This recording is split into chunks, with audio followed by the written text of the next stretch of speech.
শিখর ideal স্কুলের পক্ষ থেকে সবাইকে স্বাগতম। আজকে আমরা নবম দশম শ্রেণীর পদার্থবিজ্ঞানের ৪র্থ নম্বর অধ্যায় কাজ, ক্ষমতা ও শক্তি এই চ্যাপ্টারটি নিয়ে আলোচনা করব। প্রথমেই চলে আসা যাক কাজে। কাজ বলতে আসলে কি বোঝায়? কাজ আসলে বাংলা ভাষায় যেটাকে বোঝানো হয় সেটা নয়। ফিজিক্স বা পদার্থবিজ্ঞানের ভাষায় কাজের একটি নির্দিষ্ট সংজ্ঞা আছে। যেমন এখানে বলা আছে, কোনো বস্তুর ওপর যদি এফ বল প্রয়োগ করা হয় এবং বল প্রয়োগ করার সময়টুকুতে যদি বস্তুটি এস দূরত্ব অতিক্রম করে, তাহলে ওই বল দিয়ে কাজের পরিমাণ হবে ডাব্লিউ। এখানে ডাব্লিউ হচ্ছে কাজ। এই ডাব্লিউকে আমরা কি দ্বারা প্রকাশ করছি? এফ অর্থাৎ হচ্ছে প্রযুক্ত বল এবং এস এই প্রযুক্ত বল দ্বারা অতিক্রান্ত যে দূরত্ব, এই দুইটার গুণফল। এই দুইটার গুণফল দ্বারা আমরা কাজ বোঝাচ্ছি পদার্থবিজ্ঞানের ভাষায়। এখন এখানে লাল দাগ দিয়ে মার্কিং করা আছে বল প্রয়োগের সময়টুকুতে। এই লাইনটা খুব ইম্পর্টেন্ট। বল প্রয়োগের সময়টুকু বলতে আমি কোনো বস্তুর ওপর যতক্ষণ পর্যন্ত বল প্রয়োগ করব, বস্তুটি ততটুক সময় যে দূরত্ব অতিক্রম করবে। আমি যখন বল প্রয়োগ করা বন্ধ করব, তারপর যদি সে কিছু দূরত্ব অতিক্রম করে, তখন সেই দূরত্বটা আমরা হিসাব করব না। যতক্ষণ পর্যন্ত বল প্রয়োগ করব, বল প্রয়োগ করার সময় পর্যন্ত যে দূরত্ব অতিক্রম করবে, সেই দূরত্বকে আমাদের হিসাবে রাখতে হবে। যেমন এখানে একটা উদাহরণ দেওয়া আছে, ম্যাথ। তোমার ভর 50 কেজি, তুমি 10 তলা বিল্ডিংয়ের উপরে উঠেছো, তুমি কত কাজ করেছো? এখন ভর 50 কেজি এবং আমরা জানি যে ওজন হচ্ছে এম ইন্টু জি, অর্থাৎ ভর ইন্টু অভিকর্ষ ত্বরণের গুণফল। তো এখানে তোমার দ্বারা যে বলটা প্রয়োগ করা হবে, যে ফোর্স, সেটা হবে হচ্ছে 50 ইন্টু 9.8। এটা গুণ করলে পাওয়া যাচ্ছে হচ্ছে 490। এই ওজনটা হচ্ছে বল। এবং আমাদের তাহলে কাজের পরিমাণ বের করতে হলে আমাদের কত দূরত্ব অতিক্রম করতে হচ্ছে সেটা আমাদের প্রয়োজন। এখানে ধরা হচ্ছে যে প্রত্যেক তালা, অর্থাৎ তুমি 10 তালা বিল্ডিংয়ের উপর প্রত্যেক তালা যদি 3 মিটার করে ধরা হয়, তাহলে তোমার অতিক্রান্ত দূরত্ব হবে 30 মিটার। সেই ক্ষেত্রে কাজের পরিমাণ হবে 490 নিউটন ইন্টু 30 মিটার, অর্থাৎ এখানে 14.7 কিলো জুল। এটা হচ্ছে তোমার দ্বারা কৃত কাজ। এখন ধরা যাক তুমি এফ বল প্রয়োগ করে কোনো বস্তুকে এস দূরত্ব ঠেলে নিয়ে সেটাকে গতিশীল করেছো, এবং গতিশীল করার পর তুমি বল প্রয়োগ করা বন্ধ করে দিয়েছো এবং বস্তুটি আরও ডি দূরত্ব অতিক্রম করেছে। তাহলে এখানে যে কাজের পরিমাণটা হবে সেটা হবে এফ ইন্টু এস। এখানে এসটা হচ্ছে তুমি যতটুক সময় পর্যন্ত বল প্রয়োগ করেছো এবং ওই সময়টুকুতে যে দূরত্ব অতিক্রম করেছে বস্তুটা, সেই দূরত্বটা। কিন্তু ডিটাকে আমরা এখানে কাউন্টে আনবো না, কারণ হচ্ছে ডিটা হচ্ছে পরবর্তী, মানে বল প্রয়োগের পরবর্তী সময়ে অতিক্রান্ত দূরত্ব। ধরা যাক এখানে একটা দেখতে পাচ্ছ, এখানে একটা বল আছে। সেই বলকে আমরা হচ্ছে এই বলটাকে আমরা এফ ফোর্স প্রয়োগ করব এবং এফ ফোর্স প্রয়োগ করব এস দূরত্ব পর্যন্ত। এস দূরত্বে যাওয়ার পর আমরা বল প্রয়োগ করা বন্ধ করে দিব, অর্থাৎ এফ ফোর্সটা তখন বন্ধ হয়ে যাবে এবং বস্তুটি কিন্তু তখনও গতিশীল অবস্থায় থাকবে। সে গতিশীল অবস্থায় আরও ডি দূরত্ব অতিক্রম করলো। তাহলে এখানে আমাদের কাজের পরিমাণ হবে W is equal to F into S, অর্থাৎ যতক্ষণ পর্যন্ত এফ ইন্টু এস, এস দূরত্ব পর্যন্ত আমরা বলটাকে প্রয়োগ করেছি। সুতরাং কাজের পরিমাণটা এফ ইন্টু এস হবে। F into S plus D হবে না, কারণ হচ্ছে ডি সময়টুকুতে পুরো সময়ই আমরা কোনো বল প্রয়োগ করিনি, অর্থাৎ ওই সময় এফ এর পরিমাণ ছিল 0। আচ্ছা, কাজ একটা ভেক্টর রাশি। এটা হচ্ছে বলের যে দিক, সেই দিকের ওপর সম্পূর্ণ নির্ভরশীল। তো বল যেদিকে ক্রিয়া করবে, যদি সরণ সেদিকে হয় তাহলে সেটা পজিটিভ কাজ হবে বা ধনাত্মক কাজ, এবং যদি বল যেদিকে প্রয়োগ করা হচ্ছে তার বিপরীত দিকে বস্তু সরণ হয়, তাহলে সেটাকে আমরা ঋণাত্মক কাজ বলবো। যেমন এখানে বলের বিপরীত দিকে যদি কাজের পরিমাণ ধরা হয়, তাহলে আমরা W is equal to F into minus S. এখানে এসটা মাইনাস দেওয়া হয়েছে কেন? কারণ হচ্ছে এফটা যেদিকে বলটা যেদিকে প্রয়োগ করা হয়েছে, বস্তুটির সরণ এস তার বিপরীত দিকে হয়েছে, এজন্য আমাদের কাজের পরিমাণটাও নেগেটিভ। এখন একটা ইন্টারেস্টিং টপিক, সেটা হচ্ছে দেখো এখানে একটা অবজেক্ট দেওয়া আছে, গ্রিন অবজেক্টটা, সেটাকে আমরা কি করব? এফ বল প্রয়োগ করব। দেখো বলের ডিরেকশনটা এখানে রেড অ্যারো দিয়ে মার্কিং করা আছে। এখন আমরা যেদিকে বল প্রয়োগ করছি সেই দিকে সরণ হচ্ছে না, সরণটা কিছুটা বেঁকে গেছে বলটা। সো সরণ হয়েছে আমাদের এস দিকে, সেটা হচ্ছে গ্রিন লাইন দ্বারা মার্ক করা আছে। কিন্তু আমাদের কাজের পরিমাণটা হবে W is equal to F into S. এসটা হচ্ছে বল যেদিকে ক্রিয়া করছে সেই দিক বরাবর কতটুকু সরণ হয়েছে সেইটুকু পর্যন্ত। সুতরাং এখানে কিন্তু আমাদের এফ ইন্টু এস এটা করলে হবে না, আমাদের বলের দিকে যে পরিমাণ সরণ হয়েছে, যেমন হচ্ছে রেড ডটেড মার্ক, ওইটুক সরণটাকে আমাদের হিসাব করতে হবে। এখন ধরা যাক যে বল যেদিকে ক্রিয়া করা হয়েছে তার সাথে এস ডিগ্রি কোণ করে বস্তুটির সরণ হয়েছে। সুতরাং এখানে আমরা এস প্রাইম, আমাদের কাজের পরিমাণ হবে এফ ইন্টু এস প্রাইম। এখন আমাদের এস প্রাইমের মানটা বের করতে হবে। এস যদি এখানে আমাদের বস্তুটির অরিজিনাল সরণ যেটা হচ্ছে গ্রিন অ্যারো দ্বারা মার্ক করা আছে এস এর পরিমাণ দেওয়া থাকে, তাহলে আমরা এস প্রাইম সহজেই বের করতে পারবো। সেটা হচ্ছে ত্রিকোণমিতির সাহায্যে। ত্রিকোণমিতির একদম বেসিক একটা সূত্র সেটা আমরা জানি, সেটা হচ্ছে cos theta is equal two ভূমি বাই অতিভুজ। দেখো এটা হচ্ছে একটা সমকোণী ত্রিভুজ গঠন করেছে, সেটা যদি মাঝখানে থিটা ডিগ্রি কোণ উৎপন্ন করে তাহলে আমরা বলতে পারি cos theta is equal two ভূমি বাই অতিভুজ। এখানে ভূমিটা হচ্ছে এস প্রাইম যেটা আমাদের বলের দিকে সরণ, এবং অতিভুজটা হচ্ছে এস যেটা হচ্ছে বস্তুটির অ্যাকচুয়াল সরণ। সুতরাং আমাদের এস প্রাইমটা আমরা এখান থেকে সহজেই বের করতে পারবো, সেটা হচ্ছে S prime is equal two S into cos theta. তাহলে এখানে আমাদের কাজের পরিমাণ হবে হচ্ছে W is equal to F into S prime. এখানে আমরা দেখতে পাচ্ছি এফ ইন্টু এস প্রাইম। এখন এস প্রাইমের মান আমাদের জানা আছে ইজ ইকুয়াল টু কি এস কস থিটা। সুতরাং আমাদের কাজের পরিমাণটা হবে W is equal to F S cos theta. অর্থাৎ আমাদের যদি বলের মান এবং যে অ্যাকচুয়াল সরণ এবং বলের সাথে সরণটা কত ডিগ্রি কোণ উৎপন্ন করেছে সেটা যদি আমরা জানতে পারি, তাহলে আমরা ওই বলটা দ্বারা কৃত কাজ আমরা সহজেই বের করতে পারবো এই সূত্র দ্বারা। আমাদের নেক্সট স্লাইড হচ্ছে শক্তি নিয়ে। তো শক্তি আসলে এক কথায় বলতে গেলে শক্তি হচ্ছে কাজ করার ক্ষমতা। শক্তি আর কাজ দুটা আসলে প্রায় একই জিনিস, কিন্তু কিছুটা পার্থক্য আছে। যেমন একটা বড় পার্থক্য হচ্ছে কাজ হচ্ছে ভেক্টর রাশি, অর্থাৎ এটার দিক আছে, কিন্তু শক্তির কোনো দিক নেই, অর্থাৎ এটা একটা স্কেলার রাশি। এখানে দেখা যাচ্ছে শক্তি এবং কাজের দেখো একক এবং মাত্রা দুইটাই কি সেম, অর্থাৎ জুল এবং এম মাত্রা হচ্ছে M L square T inverse 2। এটা কাজের ক্ষেত্রেও একই ছিল। কোনো বস্তুকে যদি বল প্রয়োগ করার ফলে সেটা ধনাত্মক কাজ হয়, তার মানে বস্তুটিতে শক্তি সৃষ্টি করা হয়েছে, এবং যদি ঋণাত্মক কাজ করা হয় তার মানে হচ্ছে বস্তুটি থেকে শক্তি সরিয়ে নেওয়া হয়েছে। এটা অনেকটা ব্যাটারির মতো কল্পনা করতে পারবো। আমরা ইলেকট্রিসিটি দিয়ে যেমন ব্যাটারি চার্জ রিচার্জ করি, এবং এটা যখন পরবর্তীতে আমরা আবার কী করি, ওই ব্যাটারিটা খরচ করি। অর্থাৎ যখন আমরা ইলেকট্রিসিটি দিয়ে ব্যাটারিটাকে রিচার্জ করি তখন এটা ধনাত্মক চার্জ হয়, যেমন ওই ব্যাটারিটাকে আমরা কী করছি, শক্তি প্রদান করছি। পরবর্তীতে ওই ব্যাটারিটা থেকে আমরা কী করছি, অন্যান্য কাজে ব্যবহার করছি, অর্থাৎ ব্যাটারি থেকে শক্তিটা সরিয়ে নেওয়া হচ্ছে, তখন ওই ব্যাটারির সাপেক্ষে ওটা হবে হচ্ছে ঋণাত্মক কাজ। শক্তির বিভিন্ন রূপ, শক্তির অনেক ধরনের রূপ আমরা দেখতে পাই, যেমন হচ্ছে যান্ত্রিক শক্তি, তাপ শক্তি, শব্দ শক্তি, আলোক শক্তি, চৌম্বক শক্তি, বিদ্যুৎ শক্তি, এগুলি বিভিন্ন ধরনের শক্তির রূপ আছে। শক্তি আসলে ক্ষয় হয় না বা শক্তির সৃষ্টি হয় না, শক্তি আসলে কি হয়, তার বিভিন্ন রূপে এটা হচ্ছে চেঞ্জ হতে থাকে। যেমন হচ্ছে আমরা ইচ্ছা করলে যান্ত্রিক শক্তি থেকে তাপ শক্তি রূপান্তরিত করতে পারি, আবার তাপ শক্তি থেকে আলোক শক্তিতে রূপান্তরিত করতে পারি, এইভাবে। শক্তির সবচেয়ে সাধারণ রূপ হচ্ছে যান্ত্রিক শক্তি। যান্ত্রিক শক্তিকে আবার দুইটা ভাগে ভাগ করা হয়েছে, একটা হচ্ছে গতিশক্তি আর একটা হচ্ছে স্থিতিশক্তি। গতিশক্তি আসলে হচ্ছে বোঝাচ্ছে যে কোনো গতিশীল বস্তুর ভিতরে যে শক্তিটা, মানে কোনো বস্তু যদি গতিশীল হয় এবং এর ফলে বস্তুটি যে শক্তিটি আরোহণ করে সেটা হচ্ছে গতিশক্তি।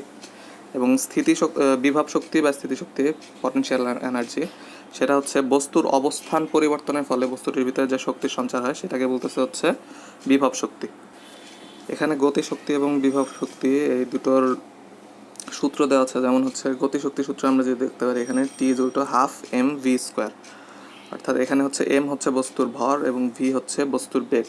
সুতরাং বস্তুর ভর এবং বস্তুর বেগ যদি আমরা জানতে পারি তাহলে আমরা বস্তুটির গতিশক্তি কত সেটা আমরা সহজেই বের করতে পারবো। বিভব শক্তির ক্ষেত্রে আসলে বস্তুটির অবস্থান পরিবর্তনের ফলে যেটা হয়, যে শক্তিটা আরোহিত হয় বস্তুর ভিতরে, সেটাই হচ্ছে বিভব শক্তি।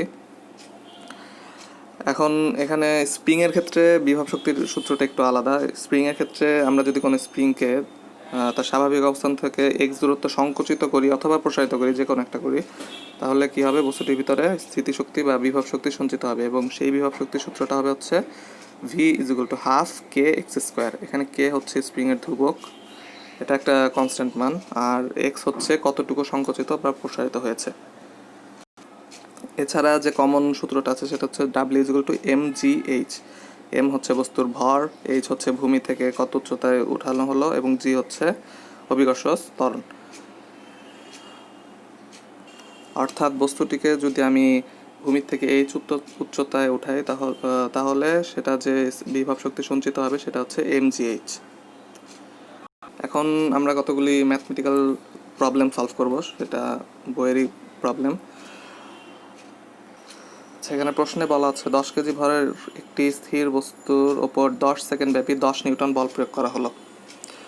এখানে এ নাম্বার হচ্ছে বস্তুটি গতিশক্তি কত, বি হচ্ছে 20 সেকেন্ড পর গতিশক্তি কত, এখানে বির অ্যান্সারটা দেওয়া আছে, আর সি হচ্ছে 20 সেকেন্ড বল প্রয়োগ করা হলে তাহলে গতিশক্তি কত হবে। এখন আমরা প্রথম প্রশ্নের উত্তরটা চলে যাই যে বস্তুটির গতিশক্তি কত হবে। এখানে আমাদের 10 নিউটন বল প্রয়োগ করা হয়েছে। এখন আমাদের বস্তুর ভর কত ছিল, সেটা হচ্ছে 10 কেজি। আমরা জানি F is equal to M A, সুতরাং ওইখান থেকে আমরা বস্তুটির ত্বরণ সহজে বের করতে পারবো কীভাবে, F is equal to M A থেকে। সুতরাং এ ইজ ইকুয়াল টু কী হবে, এফ বাই এম। সুতরাং যেহেতু আমাদের এফ এবং এম এর মান দেওয়া আছে, সুতরাং সেখান থেকে আমরা তার ত্বরণ কত সেটা বের করতে পারবো। তার ত্বরণ হচ্ছে 1 মিটার পার। আসলে গতিশক্তি বের করতে হলে আমাদের আসলে কোন কোন মানের প্রয়োজন, আমরা গতিশক্তির সূত্র দেখেছিলাম হাফ এম ভি স্কোয়ার। এখানে আমাদের এম আছে কিন্তু আমাদের ভিটা লাগবে, অর্থাৎ বেগটা কত সেটা লাগবে। আমাদের এখানে বলা হয়েছিল যে বস্তুটি স্থির অবস্থান থেকে যাত্রা শুরু করেছে, অর্থাৎ সেখানে আমাদের ইউ সেটা হচ্ছে 0। সেটা যদি আমরা গতির সূত্রে বসাই তাহলে আমরা ভি ইজ ইকুয়াল টু এটি, এরকম একটা সূত্র আছে, V is equal to U plus A T. এটা একটা সূত্র যেখানে ইউটা হচ্ছে 0, কারণ কি এখানে বস্তুটি স্থির অবস্থান থেকে যাত্রা শুরু করেছে, সুতরাং ইউ এর মান 0। সুতরাং আমাদের সূত্রটা দাঁড়াচ্ছে হচ্ছে ভি ইজ ইকুয়াল টু এটি। তাহলে দেখো আমরা আগের বার এখান থেকে পেয়ে গেছি যে এ এর মান, এবং টি আমাদের বলা আছে এখানে 10 সেকেন্ড ব্যাপী। সুতরাং আমাদের বেগটা হবে হচ্ছে এটি, এখানে এ হচ্ছে 1 মিটার পার সেকেন্ড স্কোয়ার এবং টি হচ্ছে 10 সেকেন্ড, অর্থাৎ আমাদের বেগ হবে হচ্ছে 10 মিটার পার সেকেন্ড। সুতরাং আমাদের গতিশক্তিটা কত হবে, গতিশক্তি হবে হচ্ছে হাফ এম ভি স্কোয়ার। সুতরাং এখানে হাফ এম হচ্ছে 10 এবং ভি হচ্ছে 10 পেয়েছি আমরা 10 মিটার পার সেকেন্ড স্কোয়ার। সুতরাং এটা আমরা যদি ক্যালকুলেট করি তাহলে আমরা পাবো 500 জুল। এখন 20 সেকেন্ড পর গতিশক্তি কত হবে, 20 সেকেন্ড পর এখানে দেখো বলা হয়েছে যে বস্তুটির উপর বল প্রয়োগ করা হয়েছে কতক্ষণ, 10 সেকেন্ড পর্যন্ত, ঠিক আছে। সো 10 সেকেন্ড পর্যন্ত, 10 সেকেন্ডের পর কিন্তু আর বল প্রয়োগ করা হয়নি, তার মানে 10 সেকেন্ড পর্যন্ত ত্বরণ হবে, এরপরে কিন্তু ত্বরণ হবে না, বেগ অপরিবর্তিত থাকবে, কাজেই 20 সেকেন্ড পর গতিশক্তি একই থাকবে। তার মানে যেহেতু আমাদের কোনো ত্বরণ হচ্ছে না, যেহেতু 10 সেকেন্ড পরে এফ নেই মানে হচ্ছে F is equal to M A, আমাদের যেহেতু এফ নেই তার মানে এর মান কত হবে 0।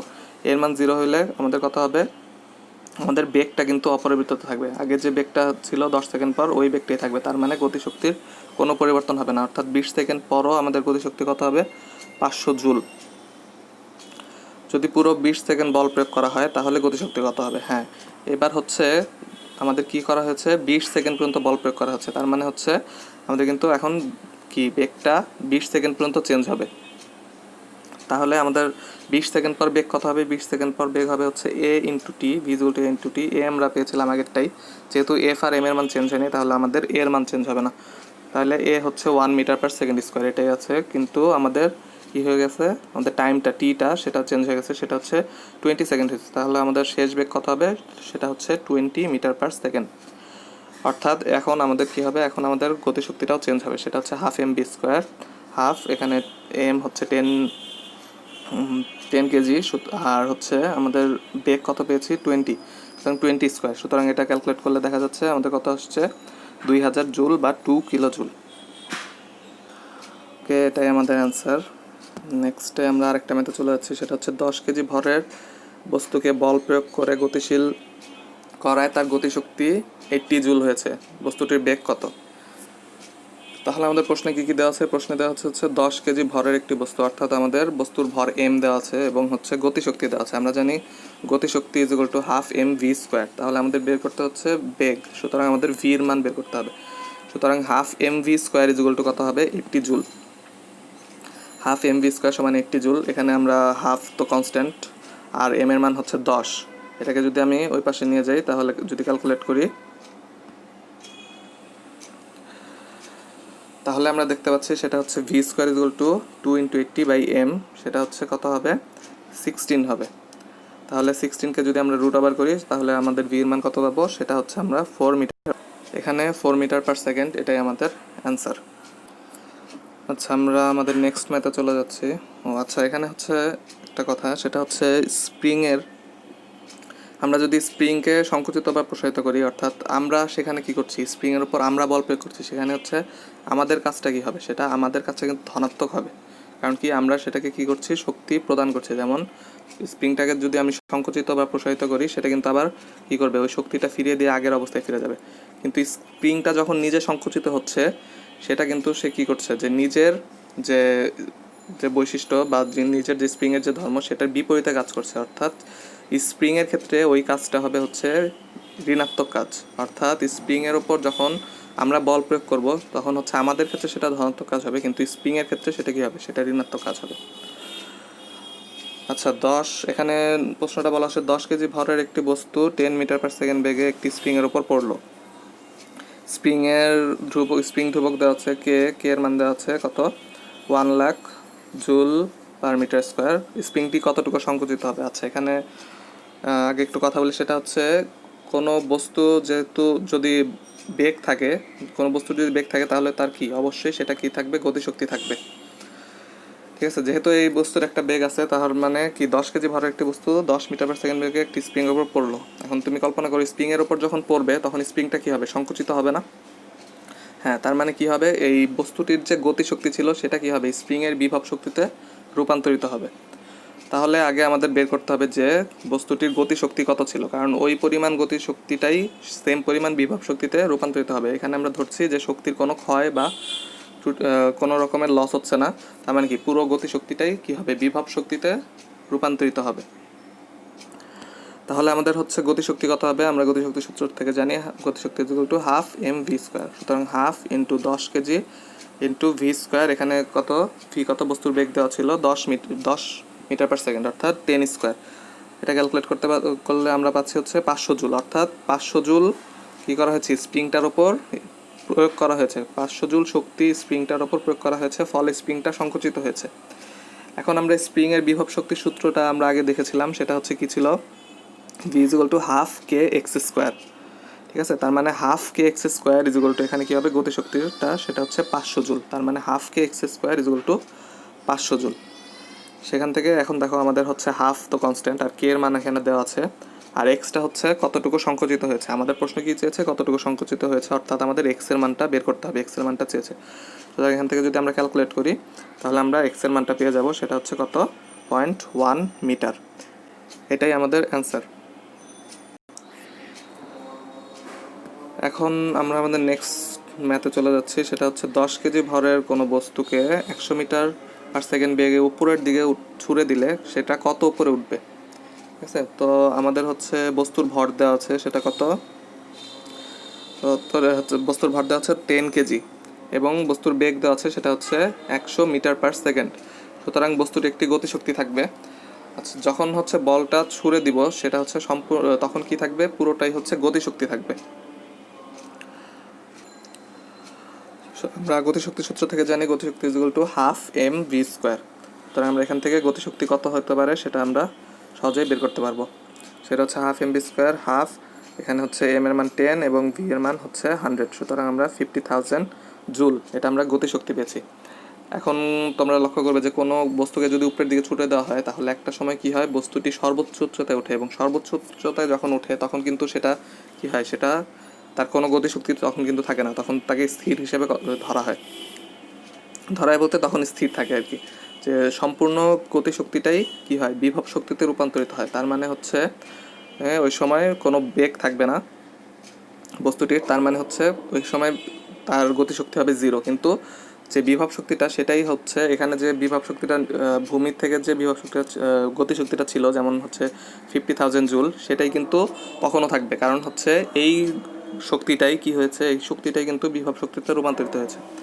সুতরাং আমরা বিভব শক্তির সূত্র থেকে জানতাম বিভব শক্তির সূত্র কি, এম জি এইচ, অর্থাৎ এম ইন্টু জি ইন্টু এইচ। এখন তার মানে আমাদের কী হবে, এখানে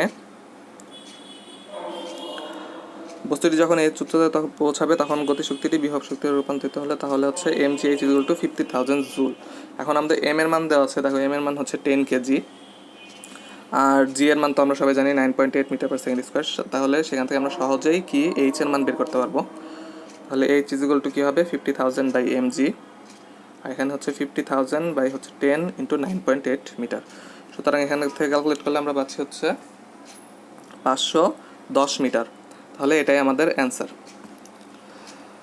আচ্ছা, এখানে আসলে 10 কেজি ভর, এটা আসলে কোনো সিগনিফিকেন্স এরকম নাই যে এখানে আমাদের বস্তুটি কত উচ্চতায় উঠবে সেটা কিন্তু বস্তুর ভর কত সেটার উপর নির্ভর করে না, সেটা সম্পূর্ণ নির্ভর করে কিসের ওপর, সেটা হচ্ছে বস্তুর বেগের ওপর। সেটা এখন আমরা ইকুয়েশন দিয়ে প্রমাণ করে দেখাবো তোমাদের। যেমন হচ্ছে তুমি 1 কেজি ভরের কোনো বস্তুকে যদি 100 মিটার পার সেকেন্ড উচ্চতায় 100 মিটার পার সেকেন্ড বেগে যদি উপরের দিকে ওঠে, সেটাও হচ্ছে 510 মিটার উচ্চতায় উঠবে। তুমি যদি 100 কেজিও কোনো বস্তু 100 কেজি কোনো বস্তুকে যদি এত কত এটা 100 মিটার পার সেকেন্ড বেগে যদি উপরে ওঠে, সেটাও কিন্তু কী হবে, সেম পরিমাণ যে 510 মিটার উপরে উঠবে। সেটা কিন্তু বস্তুর ভরের ওপর একদমই নির্ভরশীল না। এখানে বলা আছে কিন্তু ভরের ওপর এটা নির্ভরশীল না। আমরা ইকুয়েশন দিয়ে এখন প্রমাণ করবো। যেমন হচ্ছে আমরা জানি হচ্ছে গতিশক্তি ইকুয়াল টু বিভব শক্তি, গতিশক্তিটা পুরাটাই বিভব শক্তিতে রূপান্তরিত হবে, এই জন্য আমি এখানে লিখেছি গতিশক্তি ইকুয়াল টু বিভব শক্তি। তাহলে গতিশক্তি সূত্র থেকে আমরা জানি হাফ এম বি স্কোয়ার, আর বিভব শক্তির জানি হচ্ছে এম জি এইচ। তাহলে দেখো উভয় পক্ষ থেকে আমি কী করতে পারি, এম এম কাটা দিতে পারি না, মানে উইথড্র করতে পারি এমটা।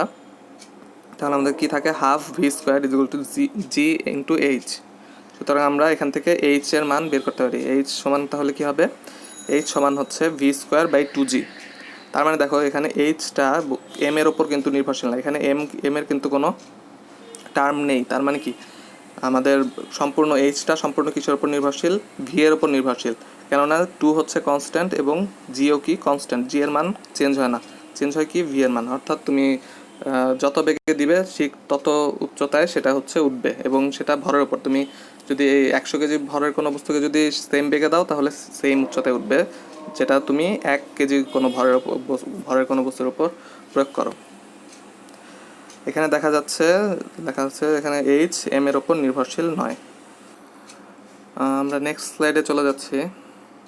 এখানে একটা ইন্টারেস্টিং ম্যাথ দেওয়া আছে, সেটা হচ্ছে 5 কেজি ভরের কোনো বস্তুকে 50 মিটার পার সেকেন্ড বেগে উপরের দিকে ছুড়ে দেওয়া হলে কত উচ্চতায় বিভব শক্তি গতিশক্তি সমান হবে।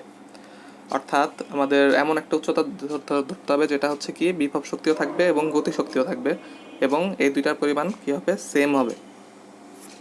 এখন দেখো প্রাথমিক অবস্থায় আমাদের যে শক্তি ছিল সেটা টোটাল শক্তি সেটা হচ্ছে কত, হাফ এম ভি স্কোয়ার। অর্থাৎ আমরা একদম শুরুতে যখন হচ্ছে বস্তুটিকে 50 মিটার পার সেকেন্ড বেগে উপরের দিকে ছুড়ে দিচ্ছি তখন বস্তুটির গতিশক্তি কত ছিল, হাফ এম ভি স্কোয়ার। এখানে হচ্ছে হাফ এম হচ্ছে 5 আর হচ্ছে ভি ইকুয়াল টু 50, অর্থাৎ 6250 জুল। সুতরাং আমরা হচ্ছে এই শক্তিটা কিন্তু সবসময় থাকবে। এটা হচ্ছে একদম শুরুতে প্রাথমিক অবস্থায় এটা কিন্তু কি পুরোটাই কি গতিশক্তি ছিল, কিন্তু আস্তে আস্তে বস্তুটা যখন উপরে উঠবে তখন কি হবে, গতিশক্তিটা আস্তে আস্তে কমতে থাকবে এবং বিভব শক্তিটা কিন্তু বাড়তে থাকবে। এখন সর্বোচ্চ উচ্চতায় গিয়ে কী হয়, সম্পূর্ণ গতিশক্তিটা কিন্তু বিভব শক্তিতে চেঞ্জ হয়, কিন্তু আমাদের কিন্তু শক্তির পরিমাণটা সেম থাকে। যেমন আমাদের যদি সর্বোচ্চ উচ্চতায় যদি আমরা বিভব শক্তি কত সেটা যদি হিসাব করতাম তাহলে আমরা দেখতাম যে সেই বিভব শক্তিটা কত থাকতো, 6250 জুল, তার মানে সেম থাকতো। অর্থাৎ যখন হচ্ছে বিভব শক্তি, এই প্রশ্নে বলা আছে বিভব শক্তি ও গতিশক্তি সমান হবে, তার মানে কি বিভব শক্তি আর গতিশক্তি এই দুইটা মিলে হচ্ছে মোট শক্তি। তার মানে মোট শক্তি আমরা দেখতে পাচ্ছি 6250। সুতরাং গতিশক্তি আর বিভব শক্তি যেহেতু সমান, তার মানে গতিশক্তি প্লাস বিভব শক্তি ইজ ইকুয়াল টু কি 6250 জুল। তার মানে গতিশক্তি আর বিভব শক্তি সমান হতে হবে। তার মানে কি গতিশক্তি হতে হবে, বিভব শক্তি হতে হবে কত, হাফ ইন্টু 6250 জুল। তাহলে বিভব শক্তি M G H is equal to 250 joule ভাগ 2। সুতরাং এখান থেকে আমরা কি করতে পারছি, এখান থেকে আমরা সহজেই এইচ এর মান বের করতে পারছি। সেটা হচ্ছে আমাদের যেহেতু এম এবং জি এর মান আমরা জানি, এম এর মান হচ্ছে 5 কেজি এবং জি এর মান 9.8। সুতরাং এই ইকুয়েশনে এটা বসালে আমরা এইচ এর মান পাচ্ছি, সেটা হচ্ছে 63.78 মিটার। এটাই আমাদের অ্যান্সার। এখন এখানে হচ্ছে গতিশক্তি আর বিভব শক্তি, এটা নিয়ে আমি একটু কথা বলি। আচ্ছা, ধরি যে ভূমিতে একটা বস্তু আছে, যেখান থেকে হচ্ছে এখানে আপাতত কোনো বল প্রয়োগ করা হয়নি, তো এখানে মোট শক্তি, গতিশক্তি এবং শক্তি দুটোই কি হবে, 0। কিন্তু মোট শক্তি সবসময় কি হয়, গতিশক্তি এবং বিভব শক্তির যোগফল হয় প্রত্যেকটা পয়েন্টে। একদম ভূমিতেও থাকতেও যে এটা হবে দুইটার যোগফল, এবং একদম সর্বোচ্চতায় যখন পৌঁছাবে তখনও কিন্তু কি হয়, দুইটার যোগফল। কারণ কি, শক্তির সৃষ্টি বা ধ্বংস হয় না, শক্তি জাস্ট কি করে, রূপ পরিবর্তন করে। সে গতিশক্তি থেকে বিভব শক্তির রূপ নেয়, অথবা বিভব শক্তি থেকে গতিশক্তিতে রূপান্তরিত হয়। আচ্ছা, ধরি এ পয়েন্টে, 1 পয়েন্টে হচ্ছে আমাদের এই সময় আমরা 50 মিটার পার সেকেন্ড বেগে উপরের দিকে ছুড়ে দিচ্ছি। আমি যখন ছুড়ে দিলাম তখন হচ্ছে এটার কি হবে, একটা গতিশক্তি থাকবে। সেই গতিশক্তিটা কত হবে, হাফ এম ভি স্কোয়ার। ঠিক আছে, কিন্তু দেখো এটা হচ্ছে ভূমির থেকে কিন্তু তখনও কিন্তু কোনো সরণ হয়নি, তার মানে হচ্ছে ভূমির থেকে উচ্চতা কত, 0। তার মানে কি, এখানে তখন এর বিভব শক্তি কত, 0। তার মানে 1 নাম্বার পয়েন্টে মোট শক্তি সমান কত হবে, মোট শক্তি গতি শক্তি প্লাস বিভব শক্তি। এখানে বিভব শক্তি যেহেতু 0 জুল, তার মানে কি মোট শক্তি, টোটাল শক্তিটা আসলে পুরোটাই কি, গতিশক্তি। এখন যখন এটা কিছুটা উপরে উঠবে, যেমন 2 নাম্বার পয়েন্টে গেল, তখন হচ্ছে কি, তখন এটা আরও উপরে উঠবে, এটা হচ্ছে মাঝামাঝি একটা পয়েন্টে। তখন কিন্তু কি থাকবে, এটার গতি শক্তিও থাকবে, বিভব শক্তিও থাকবে। কারণ তখন এটার কি থাকবে, একটা বেগ থাকবে, এবং এটা কি করেছে, ভূমির থেকে একটা নির্দিষ্ট এইচ উচ্চতায় অতিক্রম করেছে। তার মানে কি, এমজিএইচ, এটাও একটা টার্ম থাকবে, এবং হাফ এম বি স্কোয়ার, এই দুইটাই কিন্তু কোনোটাই কিন্তু 0 না। তার মানে মোট শক্তিটা কি হবে, এই দুইটার যোগফল হবে, মোট শক্তিটা দুইটার যোগফল। এখন আমরা ধরলাম যে 3 নাম্বার পয়েন্ট, এটাই হাইস্ট পয়েন্ট, এটা হচ্ছে সর্বোচ্চ উচ্চতায় সে পৌঁছালো। সর্বোচ্চ উচ্চতায় পৌঁছানোর পর, তখন সর্বোচ্চ উচ্চতায় যখন পৌঁছায় তখন কিন্তু তার গতিশক্তি থাকে না। ঠিক আছে, তখন হচ্ছে তার বেগ কিন্তু 0 হয়ে যায়। তার মানে বেগ 0 মানে কি, ভি জিরো হলে তার মানে কি, গতিশক্তি সমান কি হবে, 0 হবে। কিন্তু দেখো তখন কিন্তু বস্তুর ভর এবং কি আছে, একটা নির্দিষ্ট উচ্চতা, ভূমি থেকে নির্দিষ্ট উচ্চতা এইচ আছে, তার মানে একটা কি, বিভব শক্তি থাকবে, এমজিএইচ থাকবে। তখন টোটাল শক্তিটাই আসলে কি হবে, টোটাল শক্তিটাই আসলে বিভব শক্তি হবে। যেমন দেখো, যে মোট শক্তি যেহেতু গতিশক্তি প্লাস বিভব শক্তি, গতিশক্তি যেহেতু 0, তার মানে কি, মোট শক্তিটাই বিভব শক্তি। এখন 1 নাম্বার পয়েন্টে যে মোট শক্তি ছিল এবং 3 নাম্বার পয়েন্টে যে মোট শক্তি হবে, সেইটা কিন্তু দেখো 1 নাম্বার পয়েন্টে কি ছিল, মোট শক্তিটা কি, গতিশক্তি। কিন্তু 3 নাম্বার পয়েন্টে কি হয়েছে, মোট শক্তিটা বিভব শক্তিতে হয়েছে। কিন্তু এদের মান কিন্তু চেঞ্জ হবে না। ঠিক আছে, এখানে যদি 1 জুল থাকে, 3 নাম্বার পয়েন্টে গিয়েও কিন্তু 1 জুলই থাকবে। ঠিক আছে, 2 নাম্বার পয়েন্টে মোট শক্তিটা কিন্তু 1 জুলই থাকবে, সেখানে গতিশক্তি কিছু থাকবে, বিভব শক্তি, ধরা যাক যে গতিশক্তি আছে 0.6 আর বিভব শক্তি হচ্ছে 0.4, এই দুইটার যোগফল কিন্তু সবসময় সেম হবে, সেটা কথা হবে 1। আমি জাস্ট বললাম 1টা তোমাদের বোঝার জন্য, সুবিধা। আচ্ছা, আমরা আমাদের পরবর্তী স্লাইডে চলে যাচ্ছি। এটা হচ্ছে শক্তির উৎস। শক্তির উৎসকে আসলে দুইভাবে ভাগ করা হয়েছে, একটা হচ্ছে নবায়নযোগ্য আর অনবায়নযোগ্য। সহজ কথায় বলতে গেলে নবায়নযোগ্য বলতে বোঝানো যায় হচ্ছে যেটাকে হচ্ছে পুনরায় ব্যবহার করা যায়। নবায়নযোগ্য তার মানে এটা হচ্ছে, এটার শক্তিটার সোর্সটা আনলিমিটেড। যেমন হচ্ছে সৌরশক্তি, সূর্য আমাদের কন্টিনিউয়াসলি সবসময় কি শক্তি প্রয়োগ করছে। যেমন হচ্ছে জলবিদ্যুৎ হচ্ছে যত নদী যতদিন থাকবে ততদিন কিন্তু আমরা এই জলবিদ্যুৎ থেকে, মানে জলবিদ্যুৎ আসলে হচ্ছে নদীর যে পানির যে প্রবাহ, ঠিক আছে, সেই প্রবাহ থেকে বিদ্যুৎ উৎপন্ন করা হয়। অর্থাৎ নদীর প্রবাহ যতদিন থাকবে ততদিন পর্যন্ত কিন্তু আমরা কী করতে পারবো, জলবিদ্যুৎ ব্যবহার করতে পারবো, সৌর বিদ্যুৎ। এগুলিকে নবায়নযোগ্য বলা হয়, এগুলিকে আমরা কী করতে পারি, বারবার ইউজ করতে পারি, এবং হচ্ছে এটা সাধারণত শেষ হয়ে যাবে না। আর অনবায়নযোগ্য কোনগুলি, সেটা হচ্ছে যেমন হচ্ছে তেল, গ্যাস, কয়লা, নিউক্লিয়ার, যে এগুলির কিন্তু সোর্স এটা কিন্তু আনলিমিটেড না। যেমন তেল কিন্তু আমাদের আনলিমিটেড না। ঠিক আছে, তেল কিন্তু একটা নির্দিষ্ট পরিমাণে আছে, সেটা কিন্তু একসময় শেষ হয়ে যাবে। ঠিক সেম পরিমাণ গ্যাস এবং কয়লা, এগুলো কি হবে, এগুলি হচ্ছে একটা নির্দিষ্ট সময় পর শেষ হয়ে যাবে। যেমন নিউক্লিয়ারও হচ্ছে, নিউক্লিয়ার যে উপাদান ইউরেনিয়াম 235 ইউজ করা হয়, তো ওইটাও কিন্তু একসময় কি হবে, শেষ হয়ে যাবে। ঠিক আছে, তো এগুলি হচ্ছে অনবায়নযোগ্য। তো শক্তির আপাতত যে মানবজাতি যে শক্তির উৎসগুলি বেশি ইউজ করে সেগুলি হচ্ছে অনবায়নযোগ্য, যেমন তেল, গ্যাস, কয়লা। কিন্তু বিজ্ঞানীরা প্রেডিক্ট করতে বিজ্ঞানীরা মানে বলতেছে যে এগুলি হচ্ছে শেষ হয়ে যাবে। সো আমাদের এখন নবায়নযোগ্য যেমন হচ্ছে সৌরবিদ্যুৎ, যেমন সৌরবিদ্যুৎ কিভাবে হয়, এটা হচ্ছে যে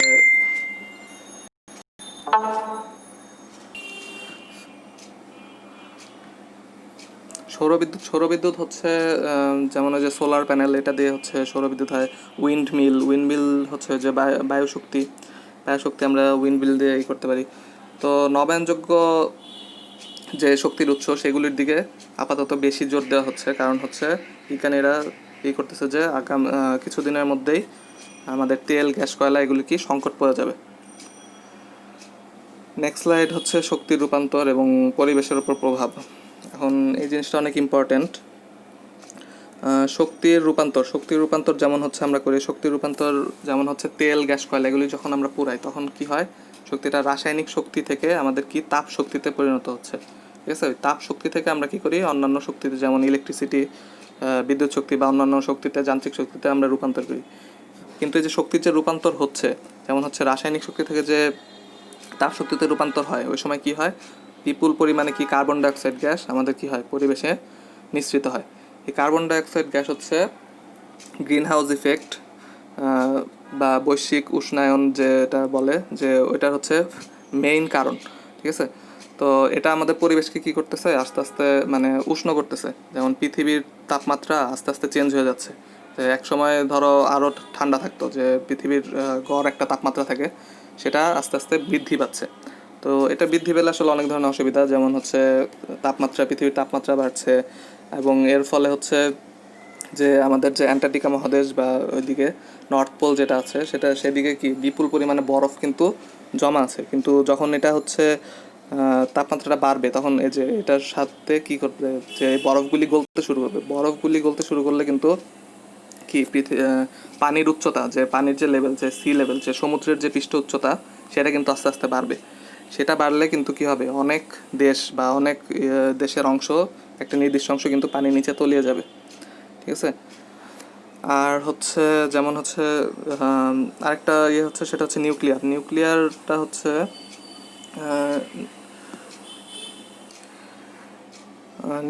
নিউক্লিয়ার যে এনার্জি বা নিউক্লিয়ার রাসায়নিক শক্তি যেটা বলা হয়, যে সেটাও কিন্তু আসলে অনেক শক্তি আমাদের দেয়, বাট এটার যে ওয়েস্ট বা যে বর্জ্য পদার্থগুলি, সেগুলি কিন্তু খুব সহজেই কিন্তু মাটির সাথে মিশে যায় না। এগুলিকে বহুত দিন সংরক্ষণ করতে হয়, এবং এগুলি কিন্তু পরিবেশের জন্য অনেক ক্ষতিকারক। আর হচ্ছে যখন যদি এই নিউক্লিয়ার প্ল্যান্টে যদি কোনোভাবে কোনো দুর্ঘটনা ঘটে, সেটা কিন্তু পুরো অঞ্চলটার জন্য কি হয়, দূষিত হয়ে পড়ে। ঠিক আছে, এই তেজস্ক্রিয় পদার্থ দ্বারা দূষিত হয়ে পড়ে, এটা বসবাসের অযোগ্য হয়ে যায়। সো আসলে আমাদের এখন বেশি বেশি নবায়নযোগ্য যে আমাদের শক্তির উৎস, সেগুলোর দিকে আমরা আসলে বেশি জোর দিচ্ছি। আজকের ক্লাস এ পর্যন্তই। আশা করি সবাই ভালো থাকবে। আল্লাহ হাফিজ।